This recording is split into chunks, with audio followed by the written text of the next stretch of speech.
Hello everybody and welcome back into the basement for this kinda special midweek garden report. I just noticed that I'm at about 10,000 subscribers on this little YouTube channel, and I just want to say an absolutely huge thank you to you all for joining me on this garden adventure, all the advice that you've given me over the years, the patience with me as I try things that I know aren't going to work but I try them anyway because I want to see why they don't work, you know? Yeah, it's been a really interesting adventure so far, and I'm really excited to continue this adventure with you guys. And wow, 10,000 subs, that is absolutely crazy. So thank you all for sharing and believing in me and all that stuff. So let's see what I'm up to today down here in the dungeon and take a look at the EuroGrower, all that usual jazz that goes along with these midweek garden reports, because there's nothing growing under 2 feet of snow outside. Start over here with the little plant shelf. My pepper transplants that I took out of the EuroGrower seem to be doing quite well. This is the chocolate bootla, I believe. It's doing very well. I'm very happy with that. Very hopeful. My 2 crimson reds back here doing just fine. The rosemary I left, doing great. This scraggly sage is, well, it's always looked pretty rough, so the fact that it's still alive I take as a positive thing. But holy crow pumpkin. Like this is crazy, and this is still all out of the solo cup because I really don't want to have to transplant it. So if I can get away with not until it goes outside, then great. But I don't know, this may end up in a 5-gallon pail or something, and who knows, it's still a long time till I should put that outside in theory. This basil looks like it's getting a little worse, but truth be told, we've been harvesting off of it, so tastes great. Not quite getting as much light as maybe I'd like because, you know, the pumpkin friend here is hogging it away. This is still only a 5000K bulb I've got in here. I have yet to find LED light bulbs in the 65,000K. If anybody knows of a brand that carries them, please let me know, or maybe throw an Amazon link down below. I will rescue it from spam like I so often do. Over here on the shelf we've got that pepper pot project. Comes with everything you need. No sprouts in there yet, but all things in time. It's only been about a week. Speaking of sprouts though, over in this strange little sprouting contraption I've got 3 out of 4 that have crested the soil for me. So I believe we have the billy goats here, which I've never even seen, so I'm kind of excited about that. The Bahut Jaloka yellow there, and I think this little guy here, focus, right there, is a 7-pot brain strain yellow, I think, maybe. Survey says, yes, 7-pot brain strain yellow.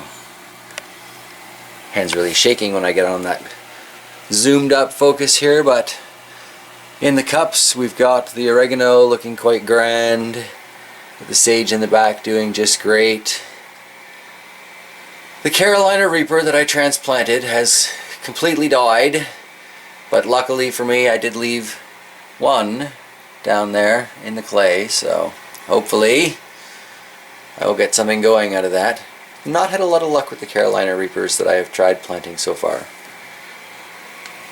Here we can see the container with the crimson red in there. These are rapidly becoming my tallest pepper seedlings in the garden. Beside that we've got the herbs. My 2 little sage plants look like they're doing okay. That basil is doing great. And the little tiny rosemary back there, we're waiting for it to catch up, but all things in time. Beside that we've got some of the fatales. This large one is definitely the yard fatale. These 3 here are definitely the last of the yellow fatales. Proper ones out of the seed package anyway. And this was my prize-winning pepper plant, but I think those crimson reds are taking its place. This is one of the yard fatales as well, though. Back behind it here, this is the chocolate bootla that's staying in the EuroGrower. It seems pretty happy about that too, so I'm excited. I'm excited. And back there is another yard fatale, another yard fatale there. So all in all, I'd say things in this system are doing pretty well. Very impressed. Still haven't gotten the second light fixture, but all things in time. Well, speaking of time, I got that one just right. The pump just came on when we finished zooming in at the plants, so yay! Got it going in the background now, but not so bad as when I'm zoomed up on it. So, carrying on, I'm gonna get started planting some of my tomatoes for this year, because tomatoes are ridiculously easy to clone. Rip off a sucker, stick it in the ground, odds are good it'll grow. So I want to get started with them because I want to have lots of tomatoes this year. I want to put them out nice and early in the season so I can get a really decent harvest. Let's look at some of the varieties that I've got, and we'll see what comes of it come June. One of the main reasons I'm starting some tomatoes today is I want to see if these seeds I saved this last year in this horrific fashion, never ever put a second layer of paper towel over it to let it dry, was this year's lesson. It's quite stuck to it in a few places, so I'll be at seed removal for quite a while when it comes to these broad ripple yellow currants. These are the ones from Rob Bob, though, that took up like so much space and did so well with our environment here.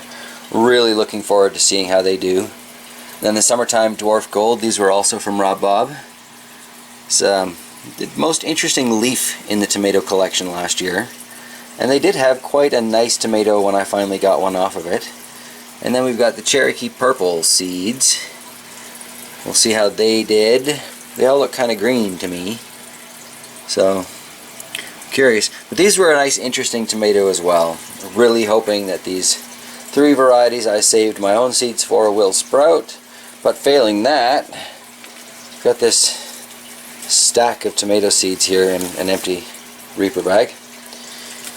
So yeah, plenty to start, plenty to choose from, and I think I might still be missing a few.